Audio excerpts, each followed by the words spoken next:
5 जुगाड़ू बहुओं का झरने के बीच ससुराल। उत्तराखंड की पहाड़ियों के बीच बसा एक सुंदर सा गांव झरनाटी, जहां पहाड़ों से उतरते झरने बहते हैं और हरियाली हर कोने में फैली है। इसी गांव के कोने में एक पुराना लेकिन मजबूत 2 मंजिला मकान था। चौधरी धर्मपाल का पुश्तैनी घर। धर्मपाल जी के 5 बेटे थे, रमेश, सुरेश, महेश, दिनेश और रमाकांत। सभी बेटे शादीशुदा थे और शहरों में काम करते थे, लेकिन गर्मी की छुट्टियों में पूरा परिवार अपने गांव के झरनाटी वाले घर आता। इस बार खास बात ये थी कि सारे बेटों के साथ उनकी जुगाड़ू बहुएं भी आ रही थीं और इस बार वो ससुराल में झरने के बीच 1 महीना बिताने वाली थीं। गुड़िया भाभी रमेश की पत्नी देसी और जुगाड़ की मास्टर, पुराने बर्तनों से चूल्हा बना सकती है। मीनू भाभी सुरेश की पत्नी इंजीनियरिंग बैकग्राउंड से पानी से बिजली तक बना दे। रीना भाभी महेश की पत्नी बुटीक वाली, पर डिजाइनिंग में जुगाड़ एक्सपर्ट। कविता भाभी दिनेश की पत्नी सोशल मीडिया क्वीन, इंटरनेट से हर समस्या का जुगाड़ निकालने वाली। नव्या भाभी रमाकांत की पत्नी फिटनेस ट्रेनर, लेकिन पहाड़ी चीजों से हेल्थ ड्रिंक बना ले। पहले ही दिन गांव की टंकी सूखी मिली, सब परेशान। लेकिन वहां पास में ही एक झरना था जो लगातार बहता रहता था। गांव के लोग उसे पूजा के लायक मानते थे, लेकिन पीने के लिए साफ नहीं मानते थे। गुड़िया भाभी बोली, अरे इसमें तो जुगाड़ है, मैं मिट्टी और रेत की 3 परतों से छानने वाला बर्तन बनाऊंगी। और सच में उसने मिट्टी, बालू और लकड़ी के टुकड़ों से एक वाटर फिल्टर तैयार कर दिया। सभी झरने का पानी छान छान कर पीने लगे। रसोई अंदर बनाना बहुत गर्म था, तो मीनू भाभी और गुड़िया भाभी ने तय किया कि झरने के पास ही एक बांस और टीन की चादरों से किचन बनाया जाए।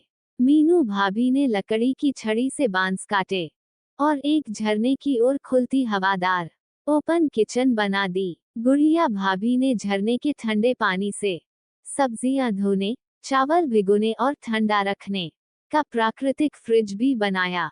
वो टोकरी में सामान डालकर झरने के बीच एक पत्थर में बांध देती, ठंडा बना रहता। गांव में नहाने के लिए लाइन लगती थी, तो कविता भाभी और रीना भाभी ने झरने के पास एक जगह को सजा दिया। वहां चट्टानों पर चटाई बिछाई, आम के पत्तों से पर्दा बनाया और उसे नाम दिया झरना क्लब, लेडीज स्पेशल।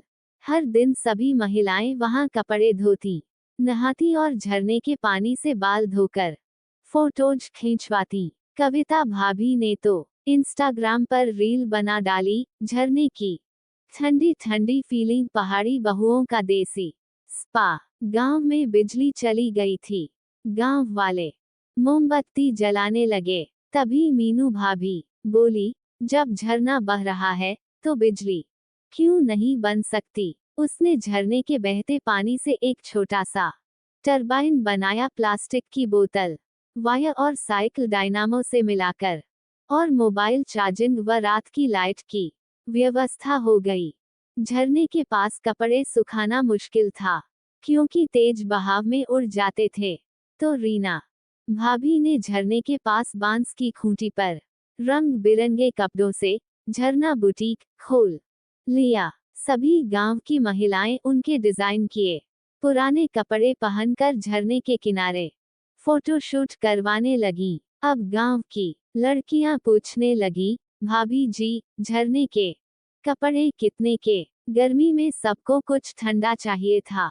नव्या भाभी ने पहाड़ के जड़ी बूटियों और झरने के पानी से देसी एनर्जी ड्रिंक बना डाली। बेल, आम पन्ना, पुदीना और काला नमक मिलाकर बांस से गिलास बना लिए और सबको झरने के पास खड़ा कर जूस पिलाया गया। नाम रखा झरने वाली ठंडाई फिटनेस विद नव्या। गांव में हर साल मेले का आयोजन होता था।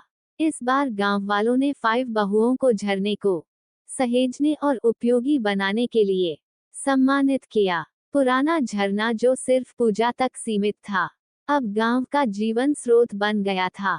धर्मपाल जी गर्व से बोले, मेरी बहुएं कोई आम बहुएं नहीं, ये तो झरने से भी ठंडी और काम की बहुएं हैं। जब जुगाड़ और समझदारी एक साथ होती है तो किसी भी मुश्किल का हल निकल आता है। प्रकृति के संसाधनों को अगर सही ढंग से इस्तेमाल किया जाए तो वे हमारी जिंदगी को आसान बना सकते हैं।